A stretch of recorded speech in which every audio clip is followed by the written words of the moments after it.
Hey guys, William here, aka Big Bastard. This is the spoiler filled review for Batman vs. Teenage Mutant Ninja Turtles. So, if you caught my non spoiler review, you kind of got the general gist of what's going on, but here we actually start breaking down the details, the specifics, and opening this thing up a little bit. So let's get started. So when it starts with exactly the same type of premise that started the other.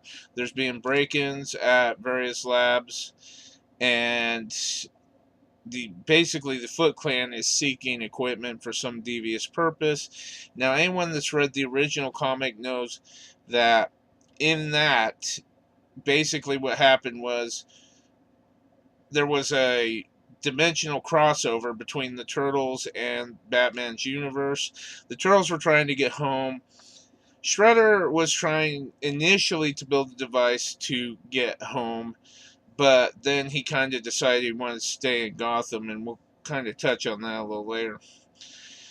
Now, the thing is when this starts off, though, Barbara Gordon is in the place of the physicist or whatever she was that when the Foot Clan attacked particular research, I believe it was Powers research industry, that um, Barbara Gordon was able to kind of keep people from getting fucked up. I mean, the first shot after the Foot Clan comes in was really awesome because Barbara was with, I don't remember if it was a guy or a girl, but they throw three throwing stars, and Barbara just puts her notepad up, catches them, and that was just really awesome. I thought it was a nice deal, but she still wasn't able to stop them from stealing anything. At best, she was able to get everybody out of harm's way.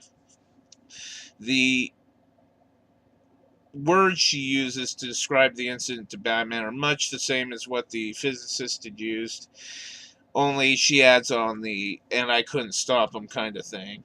And Batman's basically all like, well, whatever happens, they're going to regret stepping foot on um, Gotham in Gotham City. Oh, and I should add that obviously, the Turtles went in and cleaned things up. Barbara obviously told Batman that, and so he was basically like, they're going to regret stepping foot on Gotham City. Now, some of the things I like about this, okay, there's you should know basically. I mean, first of all, you shouldn't be here if you haven't watched it, but if for whatever reason you are. So the Turtles were kind of in their lair in the comic book, kind of, chilling and trying to find their way back home. They weren't actively doing anything as far as other than trying to keep on top of these robberies and try to figure out how to get back home. But it wasn't like they were actively pursuing Shredder or anything like that. That was an objective, but it was more a secondary objective. The first thing they wanted to do was get home, and obviously that would involve stopping Shredder. Well, they had made a home in a lair under Gotham's sewers. Well, you don't see that here. What you see instead is they show that they have a plan that Donnie's basically triangulated where the next attack will occur, and that'll be Wayne R&D. And they've figured out, okay, this is where this is going to happen, and they go to stop the Foot Clan from getting the research equipment there.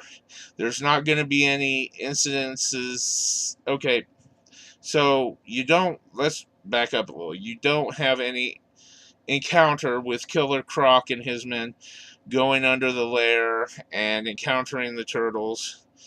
You don't. Obviously, that will lead up to the Turtles getting just outside of Wayne R&D by the Batmobile. What happens here is you have the Penguin, and he's going to go after Wayne R&D because he's figured out that that's a key point for the new big player in town, which obviously we know is Shredder. Penguin doesn't know who it is. And he goes to sack Wayne R&D, but the Turtles, knowing that Wayne R&D is also the next objective of Shredder, they go and they basically kick Penguin's ass. This leads to some awesome material that wasn't in the comic. So, for example, of course, Mikey's going to be giggly about the Penguin's umbrellas, but one of the funniest things I thought was after they kicked out his henchman, uh, the Penguin brings out an umbrella gun, and Mikey's like, "Oh my God, it's a gunbrella!" And I just thought that was awesome. And of course, then comes the sword and a few other things, and Mikey's just obviously in second heaven. Well, as they're returning from that excursion, because Raphael's kind of pissed enough that he kicked Penguin and his guys over the edge of the roof, and there ended up being a trash can. Well, there was I believe a canvas and then a trash can. They bounced off the canvas and into the trash can.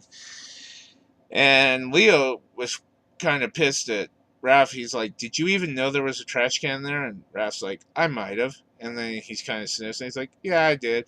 And Donnie's like, even if he knew, there's no guarantee that the trash can. And both of the turtles are like, not helping Donnie. And so I kind of enjoyed that because it was an homage to the some of the things that happened in the original comics, particularly during the search for Raphael, and some of the things that happened after that. You know, where Donnie might get too elaborate, and everybody's like, not helping. And so they start to go back to wherever they had made their home in Gotham, come across the Batmobile. All of them are giggly about it. And of course, much of the exchange here starts to become similar to the comics material because, there's questions about, how much would you have to pay to get something like that? Who would own that? And then Mikey's like, guys, I think that's his car. Batman showed up. He starts fighting them, and they have that exchange. This is one of the things that really bothered me because in the comic, if you've read the comic, you know that it gets to a point where Batman's kind of handing the turtles their shells, and then Splinter runs in, fights the Batman, and him and Batman have some kind of dialogue, but then they end up, the turtles and Splinter end up basically vanishing. Well, that doesn't happen here. And that was kind of disappointing to me because that was one of the extreme highlights of that original issue. If I'm not mistaken, I want to say that did happen in issue 1. If it wasn't issue 1, it was issue 2 of the, what was it, 4-6 run, comic run in that first series. And that was an extreme highlight in that, and that just gets kind of ripped away because, well, Splinter. Donnie eventually, surprisingly, all of his brothers are down and out around him. Donnie does make the call, and Ninja vanish. I don't know how he pulled that off because in the cartoons, this is one thing I've always had issues with cartoons and movies. You throw a smoke bomb and magically you disappear. Well, obviously you know that in real life you throw a smoke bomb and then you have to gather up those 3 turtles, take off, and then disappear. So that is kind of an issue just from not so much the aspect of this animated movie, but just movies and cartoons in general, thinking that this was how this worked. And you can probably bend the rules for a different universe and say, okay, yeah, it does work that way, but still it's that kind of logic, that kind of strategy is always hit and miss with me. It's almost DX, or however you pronounce that. And it's like, you know what? Try to make this a little more realistic next time. Now, Batman managed to retrieve Raphael's psi, but there's no need to do the Lucius Fox DNA testing and crap like that, although Batman did find out with the blood on the psi. about the external mutagen being used, but there was no need to go into the um, issues of them retro mutating because of being in another dimension in which these materials don't exist, because they're in the same dimension. And that is one of the things that I appreciate about this, is that instead of complicating things and drawing the turtles from their dimension into Gotham of another dimension, they just said, hey, look, let's make everything on a level playing field. You know, we can do this. Is, I don't know if they meant it to be a one shot, but even then they're like, we can do this, you know, make this a unified world, and then that leaves us not having to screw with X, Y, and Z. And that was awesome, you know, in that regard. But this is what I was talking about with some of the extended dialogue that was missing from the comic, because Batman announces they're ninja, and he actually gets some smart ass reply from Alfred, you know, about the whole ninja vanishing thing, when he says something about ninja disappearing, and Alfred's like, well, they are ninja. And there's a few other smart ass back and forth in that was omitted in this. And I don't know if they were trying to make Alfred more the straight guy, you know, and really set up for Mikey being the um, kind of the doof to the straight man. But I just had issues with that part, kind of that dialogue being omitted from this. And so Batgirl was kind of butthurt, you know, that Batman seemed to be excluding her because he didn't want her getting in danger. But he did tell her, you know, I'll need your help on this uh, mutagen thing. Well, the Turtles managed to triangulate off of sightings on the internet where the Batman is. And here's another thing that kind of irritated me. They have the whole discussion of pros and cons Batman. Good guy, bad guy, you know, Mikey's little chart. And he does everything except when Leonardo says, you know, it's like he was feeling us out, like he was trying to deduce our moves, like he was being a detective. Mikey doesn't catch on to that, doesn't add that to the list. And so I was like, oh, man, I mean, that was brilliant, you know, in the comic. You know, but it's a minor thing. Well, Donatello looks up reports of Batman, manages to triangulate Wayne Manor, has the setting for this. The Turtles go to Wayne Manor through underwater.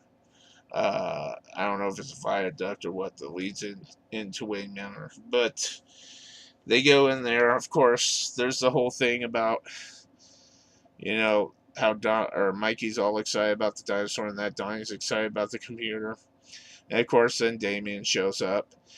Well, he gets in a fight with all the turtles, and finally, he was holding them off really good with, ironically, Donatello's bow staff, which I thought was awesome. And finally, Michelangelo does an unorthodox move, gets him pinned. Batman goes in, kind of starts yelling, you know, yelling at them, get off, Damien, what are you doing here? I had some issues with this because, first of all, in all the display cases, you never see Jason Todd's uniform, which was a key point in the comic. Okay, and then you don't hear Raphael's diatribe about, you know, the bored rich guy. I mean, he does say bored. You know, it seems like a bored rich guy, but you don't hear him diatribing like he did in the comic, and you don't hear Batman and him get a fight over that. And I thought that really took kind of a really significant piece that made the comic extremely kind of emotional in that regard, and just kind of dumbed it down. But, you know, it is what it is. Of course, they decide to work together. The Turtles inform them that they've tracked Shredder. They're trying to stop him. And this earlier Jason Todd. Damien had found out that his grandfather, Ra's al Ghul, was the bad guy that was helping Shredder. And he mentions that here. And they go to, they come together, decide on a plan to stop him, stop the two of them. Now, interestingly, in here, when Ra's al Ghul and Shredder go to Arkham and they break in, first of all, I mean, I was shocked at some of the brutality. There's a decapitation that's implied, but you only see a bloodless, headless body falling on the floor and then the bloodless head rolling. So, I mean, you see the results, but not the actual action. And that just shocked me because I was like, whoa. And then Shredder stabs a guy, and the blades are coming out of his chest. Shredder lifts him up off the ground. It's like, holy shit, man.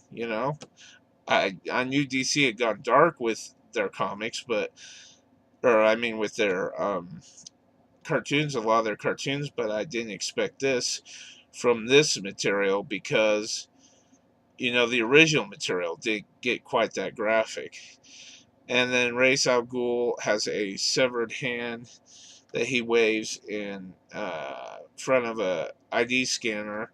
You don't see no blood, but obviously, again, the visual's disturbing. And Ra's informs them that the Joker will be helping them uh, with their plans. And now I want to get into some of the characterization of Shredder here. First of all, I didn't exactly like Shredder's voice.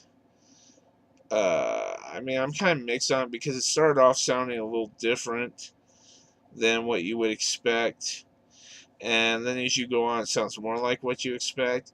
But I just didn't think it was consistent. I didn't think it kept the right kind of tone that you would kind of expect from Shredder.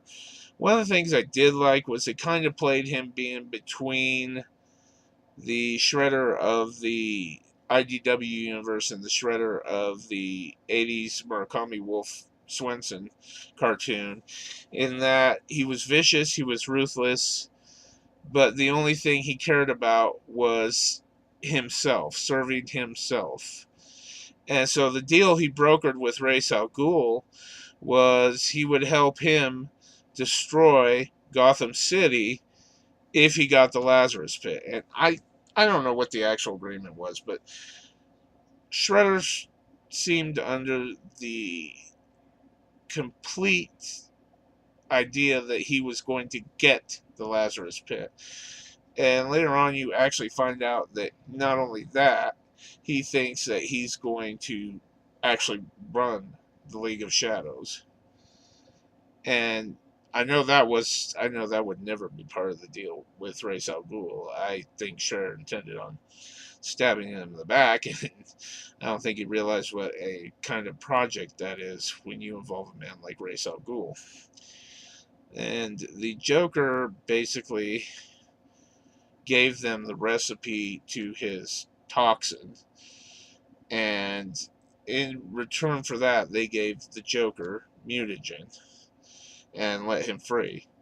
Now, the Joker decides they're going to help Ra's accomplish his plans because destruction. The Joker decides to basically mutate all of Arkham's inmates. And so,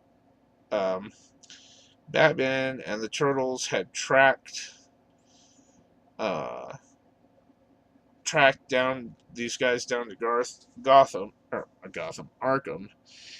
And when they go in, they're kind of naturally surprised to see all these people mutated. And so they are fighting off the bad guys that you would expect. There's Harley Quinn, there's Bane, there's Two-Face, there's a whole bunch of these Arkham, kind of Batman's top 10 list that you would expect, Scarecrow and that. And so they kind of run this gauntlet, but it gets to a point where Batman gets injected with a single vial that Joker had concocted, mixing his venom and the mutagen, and that turns Batman into a literal man bat, if you will. And he goes nuts, and he's attacking the others. But the problem is the reason a lot of this had occurred was because Batman told him. He said, "We go in there, you got to follow my orders."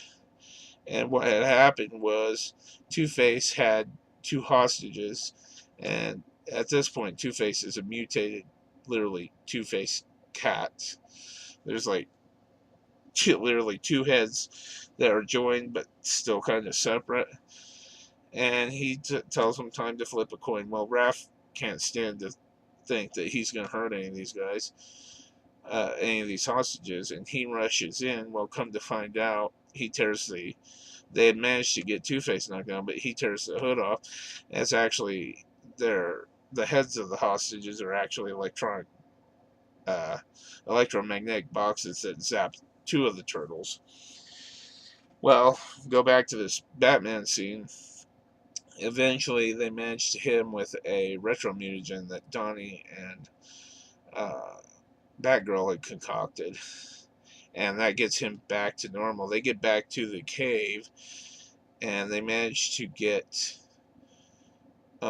Bruce just some kind of operational capacity, and um, he tells him, he's like, "No, you're not going with us." He's like, "This." He's like, "You guys just go back home." He's like, "This is not your fight anymore." And the reason he was saying that was because he had gotten mad because the Turtles' impulsiveness caused this to happen. And, you know, Donnie, or I mean, uh, Damien stepped up and he's like, "No, Father," he's like, "as much as I hate to say this," he's like, "these guys have proven themselves valiant warriors in battle.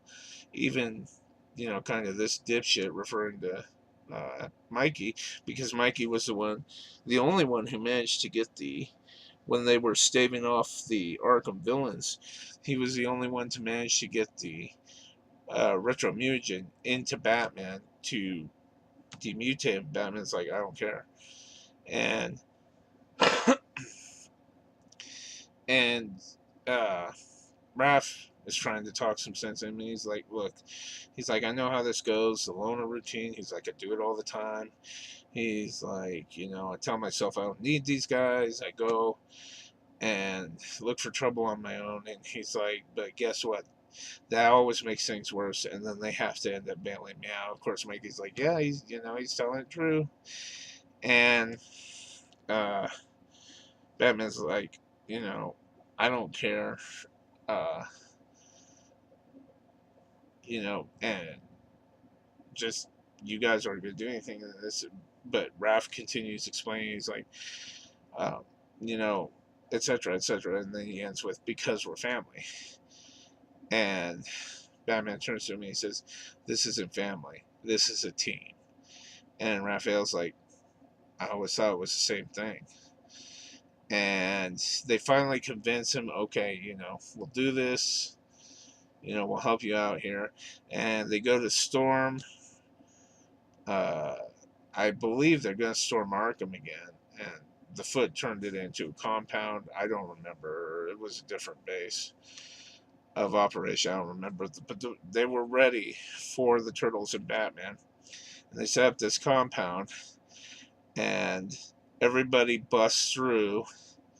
The Turtles and Batman kind of bust through. And there's kind of a battle that ensues, particularly with Ra's al Ghul's mutated henchmen, and they get into a final showdown with Race and Shredder, and there's a lot of good stuff there, and uh, I won't. I don't need to go into that. That just kind of wraps up into the conclusion, and then there's kind of the happy end, happy the end type thing. There is, well, I'll get into this and things I like and didn't like about it. But yeah, it eventually ends with victory and celebration and all that stuff. Some of the things that I really loved about this, and since we are addressing that, I'll go with that first.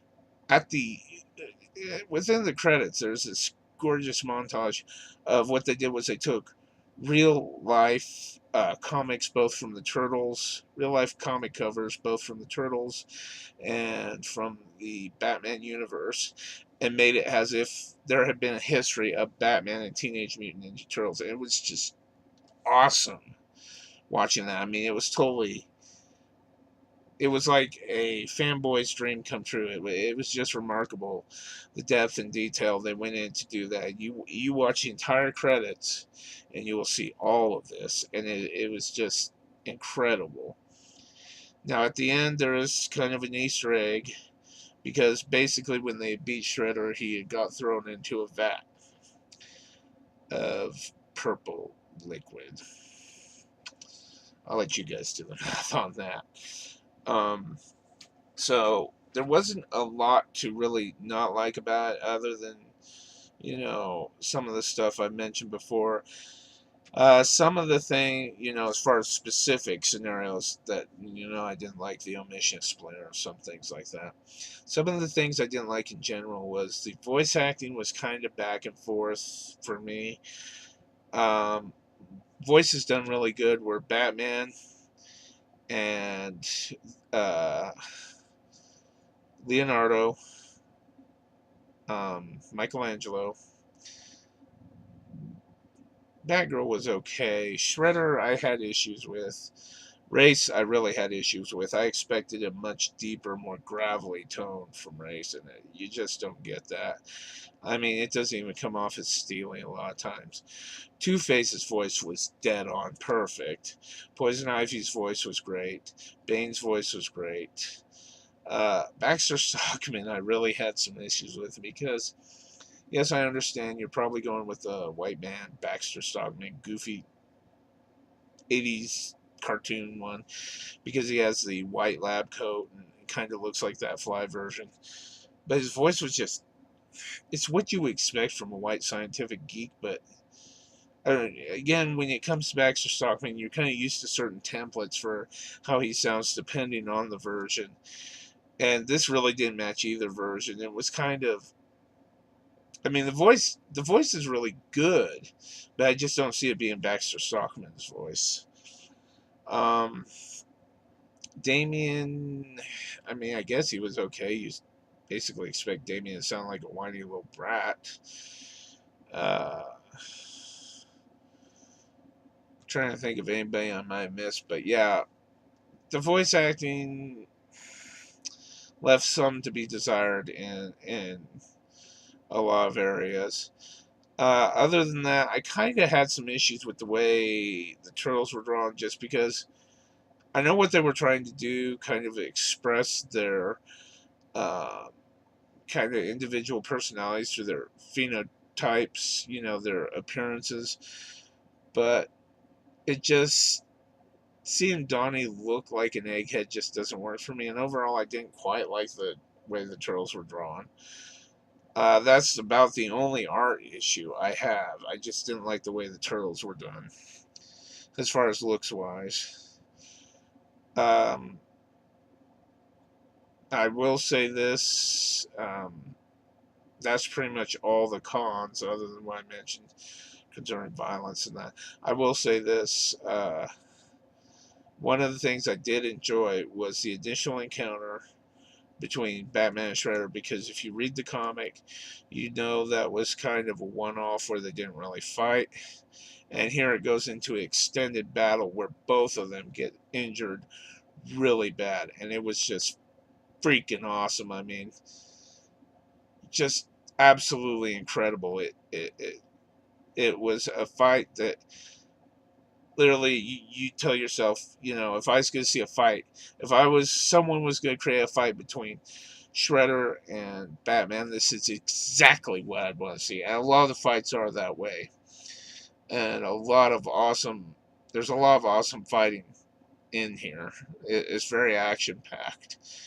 And so I didn't go into kind of everything on this, but if you see my other video and you see this, you pretty much got the gist of the entire movie and the things that I liked or didn't like about it. There really wasn't much to not like about it.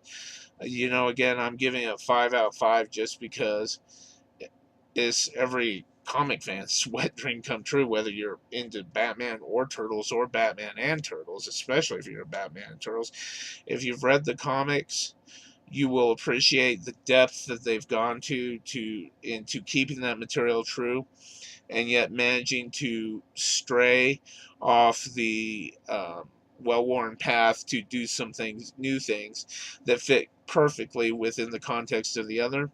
If you haven't read the comics, it's still a great introduction to this, and you definitely should read the comics if you haven't.